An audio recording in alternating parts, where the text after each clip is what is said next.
நடிகர் அஜித் நடிப்பு ரேஸ் அப்படின்ட்டு கலக்கிட்டு இருக்காரு. சமீபத்தில் ராஷ்டிரபதி பவனில் குடியரசுத் தலைவர் திரௌபதி முர்மு கிட்ட இருந்து பத்மபூஷன் விருதை பெற்றிருந்தார் நடிகர் அஜித். விருது பெறும் தருணத்தில் நடிகர் ஷாலினி மற்றும் அஜித்தின் குழந்தைகள் நெகிழ்ச்சியோடு கைத்தட்டிய அந்த வீடியோ சோஷியல் மீடியாவில் வைரலானது.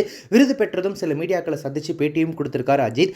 நீண்ட இடைவெளிக்கு பிறகு ரேஸ் வேலையில் வெளிநாட்டு ஊடகங்களுக்கு பேட்டி கொடுத்திருந்தார் அஜித். அதுக்கப்புறமா எப்போதுமே மீடியா வெளிச்சத்திலிருந்து ஒதுங்கியே இருந்த அவர் தற்போது இந்திய ஊடகங்கள் சிலவற்றுக்கும் பேட்டி கொடுத்திருக்காரு. அவர் அங்கு பேசிய விஷயங்கள் பலவும் இணையத்தில் வைரலாகிட்டு வந்துட்டு இருக்கு.